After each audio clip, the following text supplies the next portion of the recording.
нартай өмнөх бичлэгээр амлсан ёсороо бас нэгэн алдартай намтар ном болох Гейшагийн дурсамж номны товчлолыг хүргэхэд бэлэн болоод сууж байна.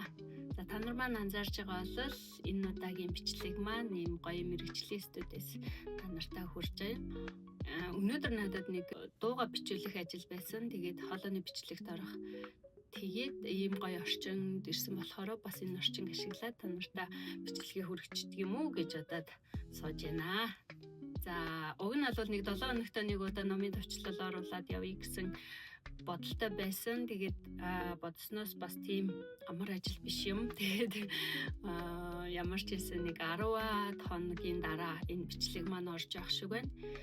За ойрдоо Японд ерөн одоо жилийн хамгийн гоё улирал тохиогоод хамгийн гоё өдрүүд болж гин сакура цэцэг дэлгэрээд тий гоё гадаад улаараад бас хэд өдөр сая бороотой байсан. Тэгээ сакура маань бас бороо ороод салхилахаар ингээд урд унждаг тэр жоохон харамсалтай байгаа ч гэсэн ер нь бол айгүй гоё үзэсгэлэнтэй улирал болж байна. За тийм Монголд маань ч гэсэн айгүй гоё ханш нэгээд тий энэд чинээсээ гараад сайхан улирал эхэлж байгаа болж байгаа гэж итгэлтэй байна.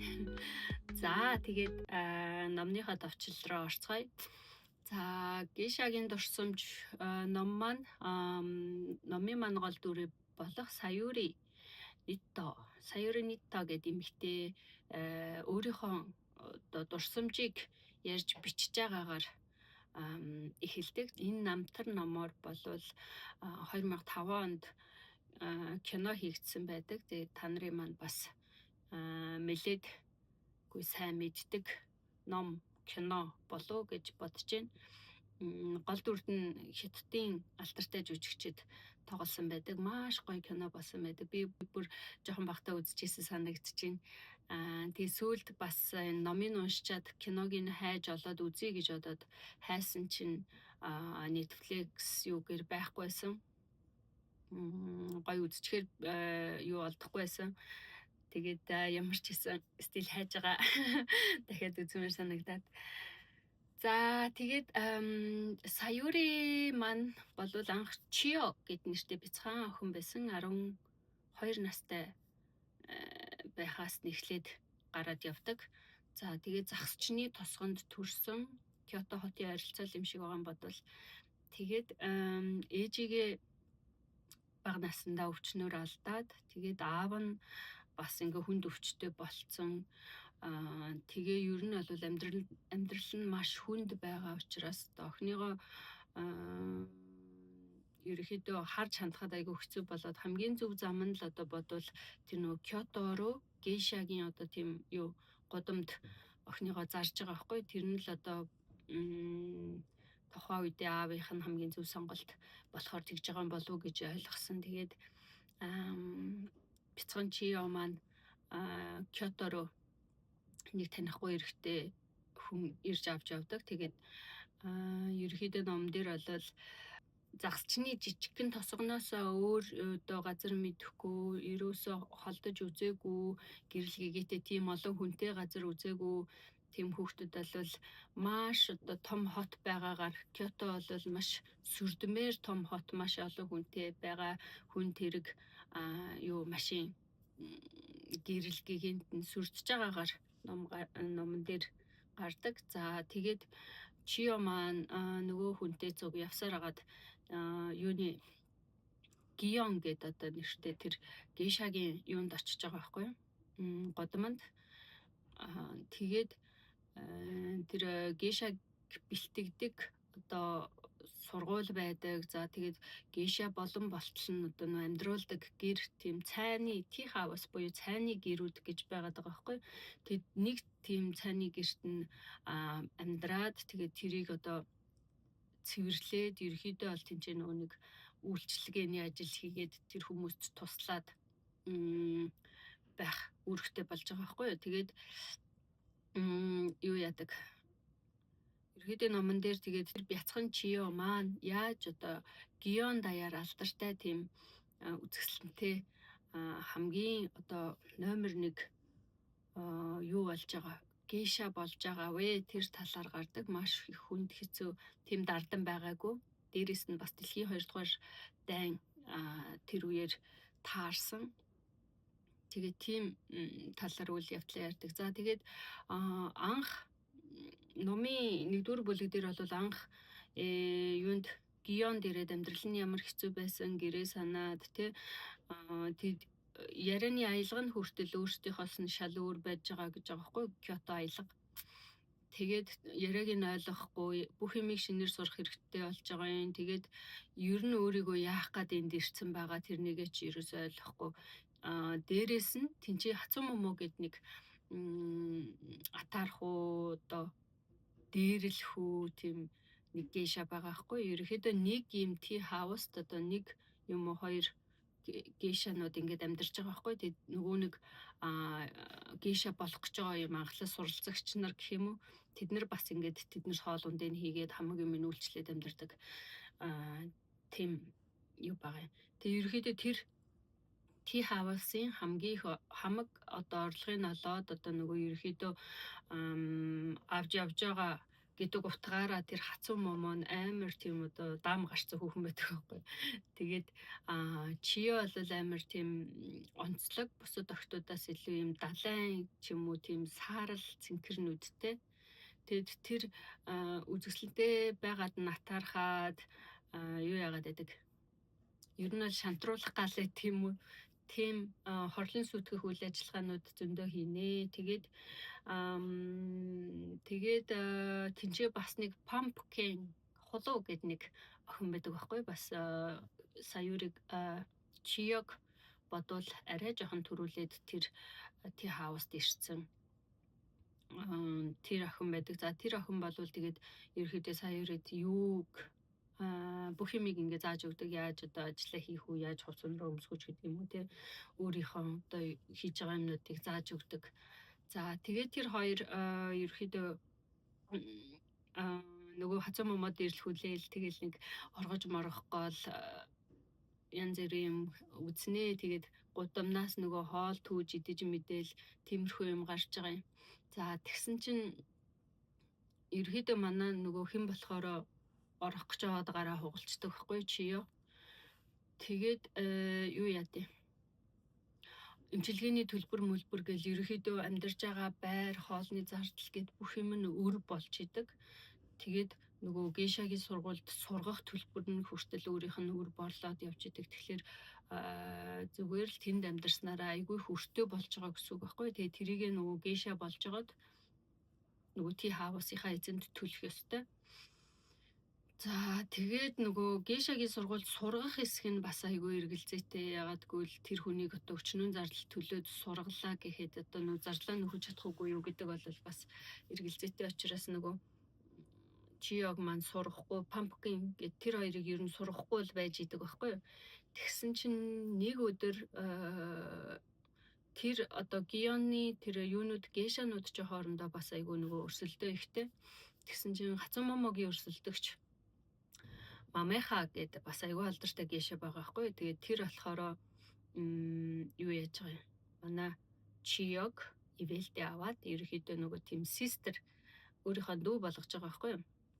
Тэгээд бүх юмыг би заанаа гэд юу яагаад нөгөө тий хаусынхны эзнээс зөвшөөрөл аваад ерөөхдөө өөрийнхөө дүү болгоод одоо гейша болгоход бэлтгэж байгаа юм. Тэгсэн чинь нөгөө хацуу момоо нь болохоор нөгөө pumpkin-ыг нь аваад тэр хоёр ерөөхдөө нэг юм sister-тэй болоод хоорондоо өрсөлдөцгөөж байгаа байхгүй юу. Тэгээд тэр тэдний өрсөлдөөний талаар гарна. За тэрнээс гадна бас нэг том үйл явдал гардаг нь болохоор манай бяцхан чи маань ингээд нэг удаа гудамд уйлаа сууж исэн чинь нэг юм chairman гэдэг дүр гарч ирдэг. Тэр chairman нь болохоор одоо анх тэр хоёр очироход 40-од насны хүн байж байгаа байхгүй юу. Тэгээд тэр хүн анх удаага уйлж байгаа охинд насны алчуураа өгөөд халуун дулаан үг хэлээд тайтгаруулсан. Тэгээд тэрнээс болоод манай чиё маань тэр залууд ерөөхдөө бол дурлцахнаа. Тэгээд байнга одоо ганц л нэг бараг тэр чиёгийн амьдралд ганцхан зорилго гарч ирж байгаа байхгүй юу? Ерөөсөө тэр хүнтэй ойрхон байх те. Яаж одоо ойртох уу гэдэг тийм зорилготой болж байгаа юм. Тэгээд ерөөхдөө гейшагийнхаа сургуульд яваад маш сайн сурна манай Чиё бол. За pumpkin болохоор жоохон тийм марилэг тэг хөгжим нөгөө юм уу дуу мунда тийм авьяастай биш, сайн сурч чадахгүй байгаа гэж гардаг. За тэг бүжгэндээ болохоор арай авьяастай байгаагаар гардаг. За тэгээд яадаг үү гэхлээр нөгөө нэг tea house-ийн эзэн авгаа нь болохоор pumpkin Чиё хоёрын аль нэгийг нь өргөж аваад одоо tea house-аа өвлүүлж үлдээх юм байна л да. Тэгээд тэр хоёрын хооронд бас айгүй өрсөлдөөн гарч байгаа юм. Тэгээд ер нь бол pumpkin-ыг өргөөд авчих юм бол хацан мумаа аюулгүй болно, гудамд гарахгүй гэсэн үг байхгүй юу? Нөгөө нэг pumpkin-ы одоо sister нь болохоор тийм. Тэгээд Мамихагийн хувьд болохоор өөр tea house-ийн эмэгтэй байхгүй юу? Тэгээд Чиёг одоо тэдний өргөмөл охин болгох гээд хичээж байгаа байхгүй юу? Ерөнхийдөө гейшаг одоо хүмүүс юу гэж ойлгодог вэ те? Хүмүүстэй арх уугаал, инээж ханаагаал ингэ байж идэг тийм хүмүүс гэж айгу өнгөц дүгндэг. Тэгээд яг ясамин дээрээ цаана нь ямар их юм болж идэг, ямар их дэгж жаягтай хичнээн их юм туулж иж гейша болдог вэ гэдгийг одоо харуулж байгаа. Айгу сайн хүмүүст ойлголт өгсөн гэж бодож байгаа. Тэгээд дээрэс нь тэд нар маань ингээд нөгөө нэг entertain хийдэг дандаа одоо тийм театрт очиж бүжиг дуу юмараа ингээд тоглолт тавьдаг.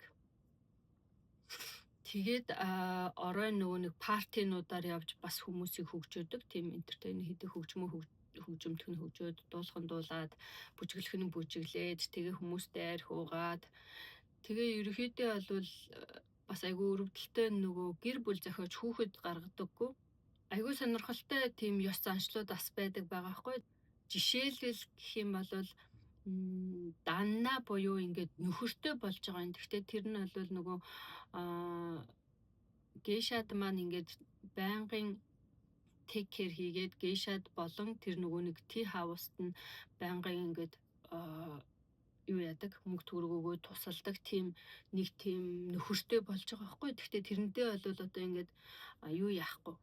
Хүүхэд мөнхөд гаргаад ч юм уу энгийн тийм хүмүүсийн амьдралаар тэгж хайрлалцаал нэг амар дурлалцаал тийм биш, зүгээр ерөөхдөө юу ячиж байгаа байхгүй. Нөгөө хүн нь ингээд тэр tea house-т нь болоод тэр гейшад айгуу сайн юу халамж тавьдаг, халамж тавих ёстой тийм байгаа байхгүй. Тэгээд тэрнээс гадна бас нэг сонирхолтой юу нь болохоор зан үйл нь болохоор тэр нэг гейшагийн одоо мизуаге гэд ёслол байгаа байхгүй юу? Тэр нь болохоор яаж ийн гэхлээр анхны одоо бэлгийн харилцаанд орох тэр юуг нь хавтлыг нь зардаг ёслол гэх юм уу? Тэрнийг нь одоо бүр ингээд маш өндөр үнээр үнэлээд тэрийг нь төлж чадсан хүнтэй ингээд юу яаж харилцаанд ордог гэсэн үг. Тэгээд тэр зан үйл нь бас айгүй сонирхолтой. Та нар маань киног нь үзсэн бол бас мэдж байгаа тийм зан үйл хийж байгаа юм. За тэгээд манай Чиёгийн маань тэр юу нь болохоор бас зан үйл нь болохоор айгүй их өндөр үн хүрээд тэгээд тэр tea house-ийнх нь одоо юу н орлогоноос айгүй их нэмэгдээд тэгж байгаагаар гарч байгаа. Тэр хооронд ерөөхдөө бол ямар үйл явдлууд гардаг вэ гэхлээр одоо нөгөө хин chairman-тэйгээ ингээд пари маригаар таарлтан. Тэгээд ерөөсөө нөгөө chairman нь өөрийг нь нөгөө нэг уйлаа сууж исэн охин байна гэж танихгүй байна л гэж бодоод яваад идэг байхгүй юу. Тэгээд тэр нэг тобу гэд бас нэг дүр гарч ирж байгаа. Тэр тобу нь болохоор ингээд нүүр нь ингээд тал нь дайны юунд ингээд юу яцсан түлэгдсэн. Ингээд нэг гар нь бас байхгүй ингээд бөмбөгтөлтөнд өртсөн тийм хүн байхгүй юу. Тэгээд тэр хүн болохоор одоо хоёр магадлалтай хүн байсан байхгүй тобу. Тэгээ нэг crab нэг хавч гэд нэг эмч хоёр. Тэр хоёр юун дээр магадaltaй гэхлээр нэг юу одоо тэр Мизуаги гэдэг тэр төрөний ёслолыг нь хамгийн өндөрөөр үнэлж чадах хоёр хүн байсан байхгүй. Тэгээ ерөөдөө тэр хоёрыг өрсөлдүүлээд хамгийн өндөр үнд хэлсэнд нь юу ячиж байгаа байхгүй. Тэр ёслолыг өгж байгаа юм. Тэгсэн чинь тэр хин Саяури маань болохоор тэр нөгөөний хүнээс айгаад идэг, тэр нүүрэн түлэгдсэн амир хүнээс ерөөдөө бол жирэхэд байгаа байхгүй. Тэгээд азар нөгөө эмчин тэр юуг нь яасан. За тэгээд энэ Тобу болвол Саяурид маш их ингээд дурлцсан. Байнга одоо ингээд тэр ёслолыг бас ингээд өөрөө авах гэж үзсэн. За тэрнээс гадна нөхөр нь болох гэж үзсэн. Нөгөө даннаа та болдог гэдгсэн шүү дээ. Тэрний нөгөө нэг нөхөр нь болох гээд бас айгүйх бэлгэсэлт өгөөд тэгээд нөгөө юу яаж исэн. Тим санаатай байсан. Тэгсэн чинь тэрийг нөгөө Саяурэ бас яаж игээд тэрнээс зугтцсан. Нэг генералыг даннаага болгоод тэгээд явж идэв. За тэгсэн чинь тэр хооронд дэлхийн 2 дугаар дайн болоод нөгөө нэг Гион чин хаагдаад тэгээд ер нь гейшанаар айгүй хэцүү байдалд ордог. Тэр нөгөө Гионы гудамд байсан амьдарч исэн гейшан нарыг бүгдийг нөгөө үйлдвэрлэлөө авч яваад ажил хийлгэн гээд тэгээд зарим нь бөмбөгтөлтөнд өртөж мөртөөд айгүй хэцүү болдог. Тэгээд азар манай хин маань болохоор Саяури маань болохоор дахиад Тобу туслаад юу руу явуулж байгаа байхгүй юу? Торгоны тийм гэр бүлэрээ юм торго үйлдвэрлэдэг тийм нэг айлд нуугдаж байхаар болж байгаа байхгүй. Тэгээд торго хийхтэн туслаад тэгээд тэгтээ дайны үед бол тэр торго морго хийгээд тийм тансаг хэрэглээний юм хийгээд ч угаасаа хүн худалдаж авахааргүй байсан. Тэрний оронд нөгөө нэг парашют юу лээ өнөө шүхэр үйлдвэрлэдэг болж байгаа байхгүй. Тэд нэр бүгдээрээ нийлээ шүхэр хийгээд тийм ажилд нь туслаад дайны үеийг тэгж давнаа. Тэгээд дайн дууссаны дараа Тобугаас дахиад захиа ирээд ерөөхдөө одоо бол Тобуд ингээд айгүй том өртөө болсон, амиараа өртөө болсон байгаа шүү дээ. Тэгээд Тобу Саяурыг болохоор буцаж ирээд тэр Гиондо буцаж ирээд Гион буцаад нэгдсэн. Тэгээд чи надад одоо энэ ажлыг бүтээхэд туслаа гэх тэр нэг компаниг нь зарж марах гэдсэн шиг байгаа. Тэгээд ерөөхдөө бол тэр ажлыг хариуцсан тэр нэг бүдүүн дүр гарч ирж байгаа ма тэр хүний хөгжөөгөл ерөөхдөө нөгөө нэг ажлыг нь хин Тобугийн ажлыг бол Саяури бүтээж өгч байгаа юм. За тэгээд хин Тобу бол стил одоо дахиад нөгөө хиний Саяуригийн нөхөр данаа болох гол айгүй тийм сонирхолтой. Тэгсэн чинь Саяури дахиад л нөгөө нэг арга хэрэглээл юу яаж байгаа байхгүй юу? Тобуг өөрөөсөө түлхэх арга хайгаал. Тэгсэн чинь нөгөө нэг захирал байгаа гэдгсэн шүү дээ. Тэр захиралтай ингээ хамт байгаагаар хэрвээ Тобуд харагдчих юм бол тэр юу надтай ингээ даннаа болно гэдгээ болох байхаа гэж бодоод нөгөө Пампкинийг гуйгаад чи хэнийг Тобуг дагуулад тэр миний хэлсэн газар хүрээд ирээ гэд ячиж байгаа хгүй. Нэг тийм комби зохиож байгаа хгүй. Тэгээд Аманда нөгөө хамт байгаагаа харуулчих юм бол юу яана гэж одоо дургуун хүрээд надтай сууха болчих байхаа гэж бодоод нөгөөх чинь тэгсэн чинь нөгөө нэг Pumpkin болохоор яг үнэндээ бол хин Чиод амир дургу ус санаж явдаг. Ягаад гэвэл нөгөө өөрийнх нь оронд Чиог өргөд авцсан. Тэгээд ер нь бол миний авах хэрэгтэй байсан бүх юмыг Чио авсан гэд угаасаа хэн болохоор Чио болохоор найзаа гэж бодож явдаг.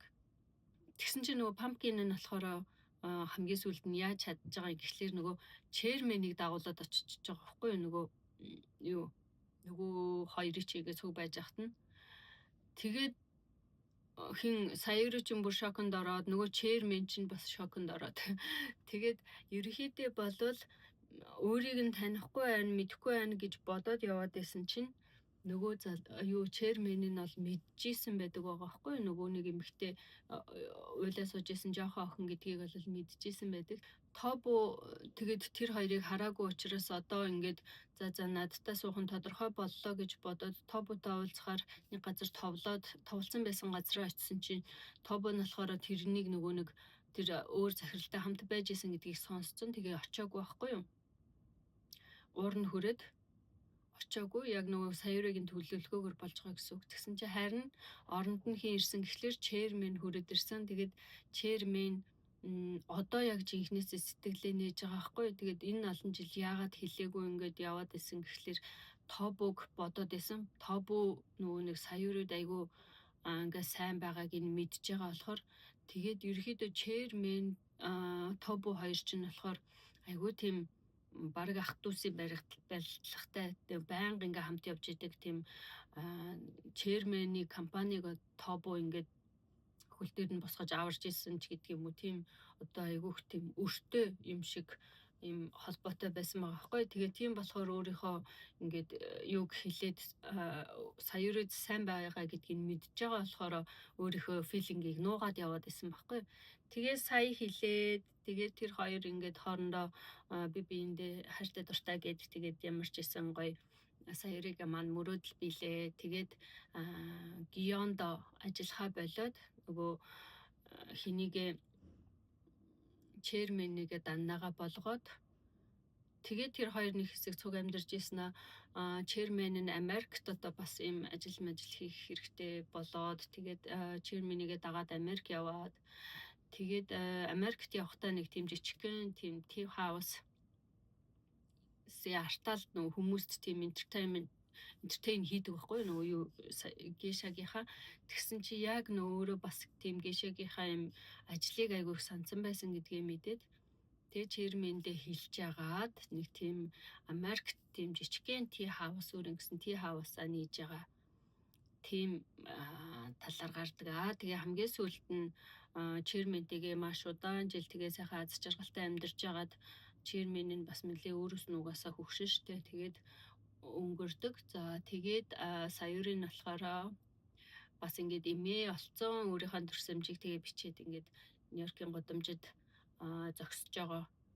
Тэгээд энэ юуг болохоор өөрийнхөө бичсэн намтрыг болохоор болцолтойгоор би та нарт ингээд намтраа бичнэ гэж хэлж байгаа байхгүй. Тэр нь болохоор нэгдүгээрт миний хайртай тэр хүнийг өнгөрсний дараа, хоёрдугаарт намааг өнгөрсний дараа энэ түүхийг дэлгэж болно гэдэг болцолтойгоор бичсэн байдаг юм байлээ. За тэгээд өөрийнхөө ойлгосноор чадан ядан та нартай товчлыг нь хүргэлээ. Тэгээ сонирхол та нар маань бас номыг нь авч уншаад киног нь үзээрэй. Кино нь бол үнэхээр гайхамшигтай сайхан болсон гэж би хувьдаа дүгнэдэг. Тэгээд киног нь бас заавал үзээрэй. Тэгээд номон дээр бичигдээгүй үйл явдал тэгээд бас гоё юм чимэг болгочхоор үйл явдлууд тий ялангуяа тэр нэг гейшагийн тэр үзүүлж байгаа тэр үзүүлбэрүүд нь ямар гоё юм бэ тий ялангуяа тэр нөгөө хиний саяурыг нэг хамгийн сүүлд нэг бүжгэлдэг ингээд нэг цасан дотор бүжгэлж байгаа тэр хэсэг сцен нь бол амар алдартай. За тийм болохоор та нартай бас номыг нь аваад уншаад киног нь үзээрэй гэж зөвлөмөр байна. За тэгээд энэ удаагийн номын товчлолоо энэ хүргээд өндөрлөе. Тэгээд та нар маань бас дараагийн удаа ямар ном яриулмаар байна надад комент хэсгээр үлдээгээрэй. Би та нартай өмнөх бичлэгээр хэлжсэн тийм ээ. Одоо миний ярьж байгаа энэ номнууд болохоор би монгол хэл дээр биш англи хэл дээр уншсан номнуудаа ярьж байгаа. Нөгөө англи хэлээ сайжруулах гээд би сүүлийн үед англи хэл дээр номнууд уншаад байгаа. Тэгээд тэрнийхээ бас өөртөө ингээ хичээл болгох үүднээс хүн чинь ингээд нэг өөрөө уншаад ингээд яхаас гадна өөрөө уншаад ойлгочихоос гадна хүнд ярьж өгөх юм бол өшөө илүү тэр юм ингээд тогтоолтонд нь үлддэг. Тийм болохоор би бас өөртөө дадлага болгох үүднээс энэ англи хэл дээр уншсан номнуудаа та нартай хүргээд байгаа. За тэгээд магадгүй миний дараагийн одоо уншиж байгаа ном маань болохоор нөгөө Shopaholic эхний бичлэг дээр гарсан Confessions of Shopaholic гэдэг номын маань 2 дахь ном байхаа гэж бодож байна. Одоо бас арай дуусаагүй байгаа. Би уншаад явж байгаа. Нөгөөх чинь бас амар шопинг хийгээд явж байгаа шүү.